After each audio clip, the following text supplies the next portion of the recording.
اللہ کی ذکر کی کیفیت اہل ذکر کے پاس سے نصیب ہوتی ہے، اور یہ جب نصیب ہو جائے تو پھر نسیان زائل ہو جاتا ہے، اور جب اہل اللہ کی مجلس سے بندہ دور ہٹ جائے تو پھر کیا ہوتا ہے کہ پھر بندہ خدا سے غافل ہونا شروع ہو جاتا ہے، نمازیں چھوٹنے لگیں گی، سستی ہوگی، غیبت، برائیاں اور کیا کچھ زندگی کے اندر پیدا ہو جائے گا۔ وہ کسی زمانے میں ایک گاؤں کے مولوی صاحب کے بارے میں یہ خبر پہنچی کہ انہوں نے اسلام کو چھوڑ دیا ہے اور عیسائیت قبول کر لی۔ تو جو قریبی شہر کے علماء تھے انہیں بڑی تشویش ہوئی، تو علماء کا ایک گروہ ان کے پاس گیا اور جا کے کہا حضرت ماجرا کیا ہوا؟ انہوں نے کہا جی میں ایک دن نماز پڑھانے کے لیے صبح فجر کے وقت نکلا،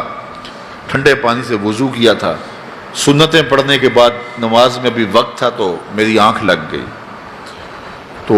اچانک اقامت ہوئی تو میں اٹھا اور مصلی کی طرف دوڑ پڑا، پھر مجھے خیال آیا کہ میں تو وضو کرنا ہے لیکن میں مصلی پہ کھڑا ہو چکا تھا، اب یہاں مصلی چھوڑ کے جاؤں تو نمازی کوسیں گے کہ پہلے کہاں گیا ہوا تھا، تو اسی گو مگو کی کیفیت کے اندر میں نے جو ہے وہ نماز پڑھانا شروع کر دی، لیکن میں ڈرا کہ میں مصلی رسول کی توہین کر رہا ہوں، بے وضو نماز پڑھا رہا ہوں تو کہیں اللہ کا عذاب میرے اوپر نازل نہ ہو، تو میں ڈرتا بھی رہا لیکن ساری نماز پڑھائی، میرے اوپر کوئی ایسی کیفیت اللہ کے عذاب کی نہیں آئی، سارا دن گزر گیا، اگلی رات بھی گزر گئی، اگلے دن فجر کا وقت آیا تو پھر میرا وضو ٹوٹ گیا، تو پھر میں نے کہا اب ٹھنڈے پانی سے وضو کیا کرنا ہے، پھر میں مصلی پہ چڑھ گیا،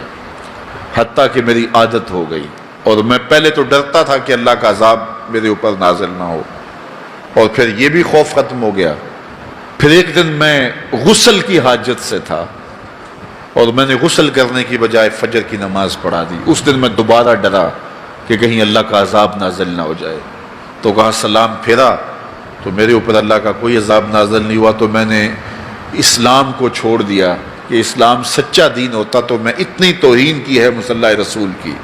اتنی توہین کی ہے اللہ کے گھر کی، تو میرے اوپر کوئی عذاب آتا، تو میرے اوپر کوئی عذاب نہیں آیا تو میں پھر واپس ہو گیا، تو میں عیسائیت قبول کر لیا۔ تو علماء نے کہا کہ تیرے اوپر کوئی عذاب نہیں آیا، اس سے بڑا عذاب کیا ہو سکتا ہے، رب نے اپنا دین چھین لیا ہے، اس سے اور بڑا عذاب کیا ہو سکتا ہے، اس نے اپنا پیارا دین، محبوب دین تجھ سے چھین لیا ہے، اب جا بھٹکتا پھر، دھکے کھاتا پھر، تیرے سے وہ جو نور تھا وہ تو ہم نے نکال لیا، اب ایک بت رہ گیا۔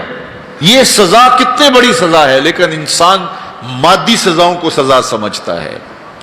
وہ سمجھتا ہے کہ دولت چھین لی جائے گی، کاروبار بند کر دیا جائے گا، مجھے پریشانیاں آئیں گی، میرے اعضائے بدنیاں توڑ دیے جائیں گے، آنکھوں کی بینائی اچک لی جائے گی، میرا ایکسیڈنٹ ہو جائے گا تو یہ سزا ہے، پتھر اتریں گے تو یہ سزا ہے۔ کہا یہ بھی سزا کی صورتیں تو ہیں لیکن یہ سزا اوروں کو دی جاتی ہے، لیکن یہ کتنی گہری سزا ہے، فَأَنْسَاهُمْ أَنفُسَهُمْ، انہیں ان کی ذاتوں سے بے خبر کر دیا جائے، انہیں پتہ ہی نہ ہو کہ ہم دنیا پہ آئے کس لیے ہیں، مقصد حیات کیا ہے، ساری زندگی یوں گزار کے چلے گئے جس طرح ایک جانور گزار کے چلا جاتا ہے، کھایا پیا سویا آرام کیا چلے گئے، صرف اپنی خواہشات نفس کی تکمیل میں زندگی گزار دی۔ وہ تجھے اشرف بنایا ہے، تیرے سینے میں دھڑکتا دل رکھا ہے، تجھے اس نے اپنی امانتوں کا امین بنایا ہے، تو یہ بوجھ اٹھا کے چل پھر رہا ہے، اور اگر اس نے اس کو اتار دیا تو پھر یہ بہائم اور چوپایا ہو گیا۔ اولئک کالانعام بل ہم اضل، فرمایا یہ چوپایا ہے، چوپائے سے بھی بدتر ہے، اس سے بھی آگے چلا گیا۔ تو اس لیے جب اس سے وہ دولت ہی چھین لی گئی تو اس کے پلے باقی کیا بچا؟ تو اللہ مجھے اور آپ کو توفیق دے کہ مقصد زندگی ہمارے ہاتھ میں آ جائے، جس لیے ہماری تخلیق ہوئی ہے، اللہ کی معرفت حاصل کر وہ دولت ہمارے ہاتھ آ جائے۔ اگر وہ دولت نہیں ہے تو ساری زندگی برباد گزر گئی۔ اس لیے خندق کھودتے صحابہ پر جب پیار آیا تو یہی کہا اللہم ان العیش عیش الآخرہ فاغفر للانصار والمہاجرہ، اے اللہ زندگی تو حقیقت میں آخرت کی زندگی ہے، میرے انصار کو بھی بخش دے، میرے مہاجروں کو بھی بخش دے۔ تو زندگی مانگی تو وہ آخرت کی زندگی مانگی۔ اللہ مجھے آپ کو اس مختصر زندگی کو یاد الہی میں گزارنے کی توفیق دے۔